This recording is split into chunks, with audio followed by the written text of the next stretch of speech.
Pemirsa masih bersama kami di sini di Hafiz Indonesia 2021. Cinta Al-Quran. Kita akan panggilkan peserta kedua kita. Ini berasal dari Cirebon. Usianya 10 tahun, hafalannya 10 juz. Ini dia Najwa. Assalamualaikum. Waalaikumsalam warahmatullahi wabarakatuh. Najwa, silakan. Aku suka deh sama Najwa tuh selalu semangat ya. Hari ini semangat juga kan? Ini soalnya tentang hukum tajwid. Akan diberikan oleh Syekh Ahmad Al-Misri. Oke? Silakan dibuka dulu maskernya. Syekh Ahmad Al-Misri juga boleh dipersiapkan maskernya. Dibuka. Oke, bersiap. Untuk peserta kedua kita, Najwa, apakah kamu sudah siap? Insya Allah siap. Insya Allah, Najwa sudah siap.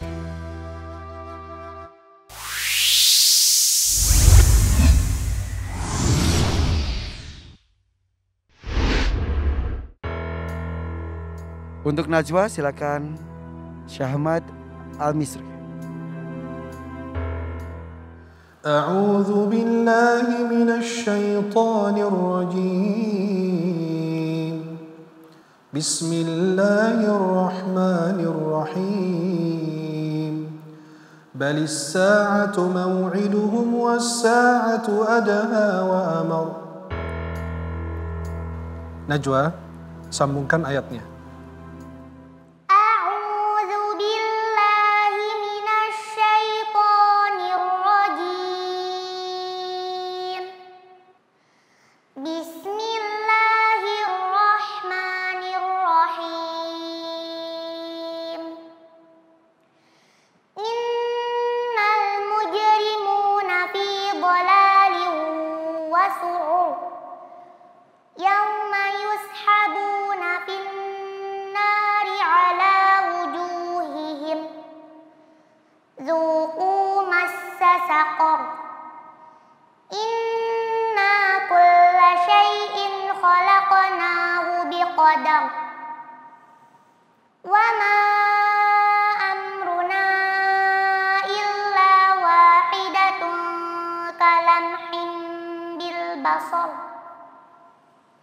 Walaqad ahlakna asya'akum fahal min muddakir. Wa kullu syai'in fa'aluhu fi zubur. Wa kullu saghirin wa kabirin mustaqar. Innal muttaqina fi jannatin wa nahar fi maq'adi sidqin 'inda malikin muqtadir. Hasbuk. Najwa, sebut dan jelaskan masing-masing satu hukum idgham bi gunnah, idhar halqi, ikhfa haqiqi, dan iqlab. Yang pertama, izhar halqi pada kata syai'in khalaqnahu karena ada kasrah tanwin bertemu dengan huruf kha dibaca jelas. Yang kedua, iqlab pada kata kalam himbil basar karena ada kasrah tanwin bertemu dengan huruf ba dibaca melebur ke huruf mim. Yang ketiga, ikhfa haqiqi pada kata syai'in fa'aluhu karena ada kasrah tanwin bertemu dengan huruf fa dibaca mendengung atau samar. Yang keempat, idgham bi gunnah pada kata fahal mim muddakir karena ada nun sukun bertemu dengan huruf mim. Masya Allah, benar. Pertanyaan berikutnya, sebutkan dua hukum mim sukun dalam ayat tersebut. Yang pertama, ala wujuhihim dhuqu. Hukumnya izhar syafawi karena ada mim sukun bertemu dengan huruf zal. Yang kedua, asya'akum fahal. Hukumnya izhar syafawi karena ada mim sukun bertemu dengan huruf fa. Dibaca jelas. Pertanyaan terakhir, sebutkan dan jelaskan satu hukum mad jaiz munfasil.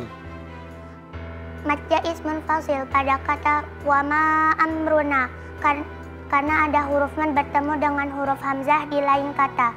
Panjangnya 4 atau 5 harokat. Masya Allah, benar. Khalas. Allahumma arhamna bil Quran. Najwa Cirebon. Masya Allah, luar biasa. Sekali tepuk tangan dong untuk Najwa Cirebon. Silakan Najwa menggunakan maskernya. Terima kasih. Wah, kamu hebat sekali, bisa lancar loh jawabnya loh. Fokus sekali ya. Sudah belajar ilmu tajwid dari kapan?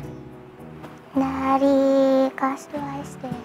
Dari SD? Iya. Kelas berapa? Kelas 2. Kelas 2 SD sudah belajar. Pantesan lancar sekali. Silakan saya bagaimana jawabannya? Itu tadi ketika membaca ayatnya surat Al-Qamar, ayat yang beliau pertama baca innal mujrimina. Beliau tadi kurang tepat membacanya innal mujrimuna. Oke, terima kasih. Bagaimana Kak Nabila? Silakan. Baik, bismillahirrahmanirrahim. Mohon izin terlebih dahulu. Baik, untuk Najwa, Masya Allah ya, Kak Nabila suka penampilan Najwa hari ini. Mungkin sedikit yang seperti yang disampaikan oleh Syekh. Tapi secara umum perkembangan Najwa Kak Nabila suka sekali ya, dari segi pelafalan hurufnya, dari segi tajwidnya ya. Dari Kak Nabila cuma tadi ada ta'awudz, perlu diperhatikan lagi, jangan a'udzu, masih tadi ada sedikit Selalu ya. masih sedikit agak panjang ya. Terus coba Kak Nabila pengen dengar Najwa membaca wa ma amruna. Wa ma amruna illa wahidatun kalamhim bil basar. Ya, baik. Huruf lam adik Najwa ini la gitu, terlalu tebal, la ya, illa enggak illa. Coba lidahnya dimundurin sedikit lagi, illa. Wa ma amruna illa Masih ya, illa. Terlalu mundur atau kurang? Apa ya, lidahnya tekanannya terlalu depan gitu. Jadi harusnya kan dia lebar, LD, Dilemesin ya? Jangan terlalu dikencengin. Iya, seperti itu. Jadi jangan dihentak di bagian depan, dia pinggir lidahnya ke kanan kiri sedikit itu dapat. Illa. Kalau tadi? Illa.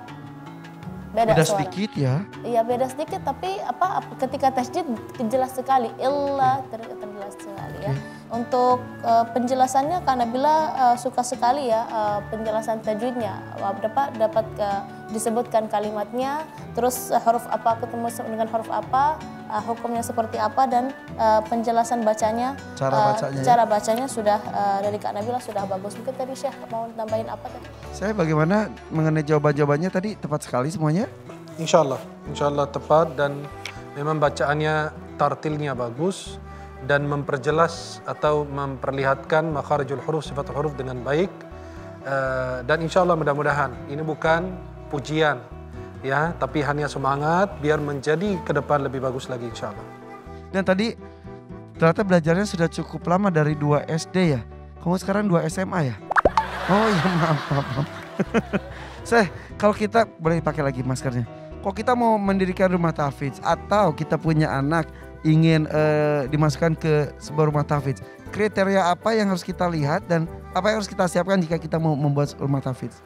Ya, bismillahirrahmanirrahim. Kalau rumah tahfidz pada saat ini sangat banyak sekali, dimanapun berada pasti ada tempat rumah tahfidz atau yang di sebagian pesantren yang tahfidz Quran. Tapi yang kita harapkan kriterianya adalah bukan dari segi bangunannya, ya, ada kolam renangnya, ada tamannya dan lain. Itu cuma hanya hiasan saja, bumbunya. Tapi makanan atau inti daripada rumah tahfidz itu adalah pertama, terdapat dalam program yang jelas, metode yang bagus, yang bisa disesuaikan dengan anak-anak zaman sekarang. Karena ada berkembangan anak-anak yang hidup di zaman saat ini yang lebih banyak megang HP dan lain. Itu kita menyesuaikan mereka untuk bagaimana cara dia bisa menghafal di tengah-tengah teknologi yang sangat luar biasa canggih sekarang. Karena anak kalau disuruh pegang Quran duduk kayak zaman dulu itu kan susah. Itu yang pertama. Yang kedua adalah guru. Ya, karena guru adalah orang yang pertama mentalkinkan bacaan kepada anak. Nabi berguru kepada Jibril alaihissalam. beliau talaki dari Jibril SAW. Maka harus talakinya benar. Gurunya harus guru yang hafiz dan mutqin. Ya. Kemudian lebih banyak kita memperhatikan mutqin dalam bacaan daripada menambah hafalan. Yang kita selalu ingatkan, islahul qiraah muqaddam ala al-hifz. Ya, memperbaiki bacaan harus didahulukan daripada menghafal. Saya tidak ingin anak saya 30 juz, 20 juz, 25 juz, 15 juz hafal, tapi sayang sekali tidak mutqin. Itu dibanding anak yang 5 juz tapi mutqin, seperti anak-anak kita di Hafiz Indonesia. Ada yang sampai hafal 5 juz, tapi lebih mutqin dari yang 30 juz. Maka tidak lihat dari jumlah hafalan, tapi dari kualitas bacaannya. Jumlah hafalan menjadi persyaratan utama untuk bisa menjadi peserta Hafiz Indonesia, tapi bukan penilaian satu-satunya. Karena kekuatan, cara baca, tajwid dan lain sebagainya menjadi penilaian lainnya juga. Terima kasih Syekh. Tepuk tangan dong untuk Dewan Juri kita yang selalu mengingatkan kita untuk terus di porosnya sampai nanti akhir.